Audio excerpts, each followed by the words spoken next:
Big boss season 9 హౌస్‌కి సరికొత్త కెప్టెన్‌గా మారింది తనూజ. అయితే తనూజ కెప్టెన్ అయిన తర్వాత నిన్న రాత్రి కళ్యాణ్‌తో కొన్ని విషయాలైతే మాట్లాడింది. అవేంటి అనేది తెలుసుకుందాం.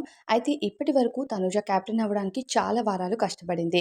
ఎంత కష్టపడినా సరే అదృష్టం మాత్రం ఆమెను వరించలేదనే చెప్పాలి. అయితే ఆమె తప్పటడుగులో లేకపోతే మరికొంతమంది శత్రువులు ఆమె చుట్టూ చేరడం వల్లనో ఎలానో ఒకలాగా కెప్టెన్సీ అనేది రద్దవుతూనే వచ్చింది. లాస్ట్‌కి సింహాసనం అధిష్ఠించడానికి అదృష్టం పట్టింది. అది కూడా ఫ్యామిలీ వీక్‌లో ఆమె కెప్టెన్‌గా ఉండబోతుంది. అదొక మోస్ట్ లక్కీయెస్ట్ అని చెప్పొచ్చు తనూజ. ఇన్ని వారాలు కెప్టెన్ అవ్వలేదు, అన్‌లక్కీ అనేవాళ్ళు గానీ, తను చాలా లక్కీ. ఎందుకంటే రాణిలా సింహాసనాన్ని అధిష్టిస్తూ కెప్టెన్ అవ్వడం, ఫ్యామిలీ వీక్‌లో కెప్టెన్‌గా ఉండడం ఇదంతా కూడా తనూజ లక్కీ కదా మరి. ఇకపోతే తనూజ కెప్టెన్ అయిన తరువాత మొదట థాంక్స్ చెప్పింది కళ్యాణ్‌కు. కళ్యాణ్ దగ్గరకు వెళ్లి, "కళ్యాణ్, నువ్వు నాకు ప్రతిసారి కెప్టెన్సీలో చాలా హెల్ప్ చేసేవాడివి.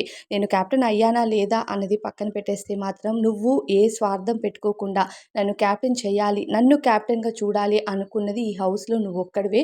నువ్వు అంటే చాలామంది అనుకున్నా సరే టైంకి వాళ్ళందరూ కూడా నాకు హెల్ప్ చేయలేకపోయారు. ఏదో ఒక కారణాలు వాళ్ళకి ఉండాల్సిన కారణాలు వాళ్ళకి ఉంటాయి. బట్ నువ్వు ఏ కారణాలు వెతుక్కోకుండా నువ్వు క్యాప్టెన్ అవ్వాలి అనే ఆలోచన కూడా నువ్వు తెచ్చుకోకుండా నేను క్యాప్టెన్ అవ్వాలి అనే కోరికతోనే నువ్వున్నావు. ఈరోజు నా కోరిక నెరవేరింది. నా నా కోరిక నెరవేరాలని నువ్వనుకున్నావు. సో, నీ కోరిక కూడా నెరవేరింది. నాకు చాలా హ్యాపీగా ఉంది. ఫ్యామిలీ వీక్‌లో నేను క్యాప్టెన్‌గా ఉంటున్నాను. ఇది నాకింకా చాలా పెద్ద హ్యాపీగా ఉంది అంటూ కళ్యాణ్‌కి చెప్తుంటే, కళ్యాణ్, నాకు అవసరమైనప్పుడు నువ్వు స్టాండ్ తీసుకొని, నేను ఎలా ఉండాలి అన్నది, ఈ హౌస్‌లో గేమ్ ఎలా ఆడాలి, ఎలా ఉండాలి అన్నది నాకు నేర్పించింది నువ్వు. సో, ఈ హౌస్‌లో నేను బయటికి వెళ్ళినాకైనా, ఇప్పుడైనా సరే నేను నీకెప్పుడు థాంక్‌ఫుల్‌గానే ఉండాలి. నీకు నేను నా సపోర్ట్ 100% సపోర్ట్ ఇవ్వాలి అన్నట్టుగా కళ్యాణ్ మాట్లాడతాడనమాట. సో, కళ్యాణ్ మాటలు కూడా చాలా గొప్పగా అనిపిస్తాయి అక్కడ తనూజతో పాటుగా. తనూజ కూడా తనకి చేసిన హెల్ప్‌ని మర్చిపోకుండా కళ్యాణ్‌కి థాంక్స్ చెప్పడం. ఒకప్పుడు కళ్యాణ్ గేమ్ ఆడినప్పుడు తనూజ ఇలా గేమ్ ఆడు, ఇది నువ్వు ఇలా ఉండాలి అని తనకి చెప్పిన విధానాన్ని కళ్యాణ్ మర్చిపోకపోవడం. ఇవన్నీ కూడా నిజంగా వాళ్ళిద్దరికీ మంచి ప్లస్ పాయింట్ అనమాట ఎపిసోడ్స్‌లోని.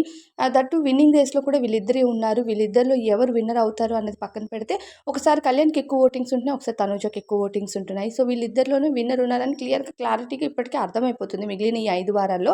కానీ ఒకరికొకరు థాంక్‌ఫుల్‌గా ఉంటున్నారు చూడండి. అది చాలా బావుంది. ఇది ఎపిసోడ్‌లో టెలికాస్ట్ అయితే మాత్రం నిజంగా చాలా బావుంటది. కళ్యాణ్ అలానే తనూజ ఇద్దరు కూడా తనూజ కెప్టెన్ అయినందుకు తనూజకి ఎంత హ్యాపీగా ఉందో, కళ్యాణ్‌కి అంతకంటే ఎక్కువ హ్యాపీగా ఉందని క్లియర్‌గా అర్థమైపోతుంది. సో, ఈ వారం ఎవరు సపోర్టివ్ టాస్క్ కాకుండా టాస్క్ పెట్టారు కాబట్టి తనూజని ఆపడానికి ఎవరు లేరు. తనూజ మొత్తానికి హౌస్‌కి కెప్టెన్ అయిపోయింది. నిఖిల్ లాంటి సత్తా ఉన్న వాళ్ళని ఓడించి, ఫిజికల్ టాస్క్‌లో రీతు కూడా బాగా ఆడుతుంది. కానీ రీతుని కూడా ఓడించి తనూజ కెప్టెన్ అయింది. మరి మీకేమనిపిస్తుంది వీళ్ళ కన్వర్జేషన్‌పై కామెంట్ చేయండి.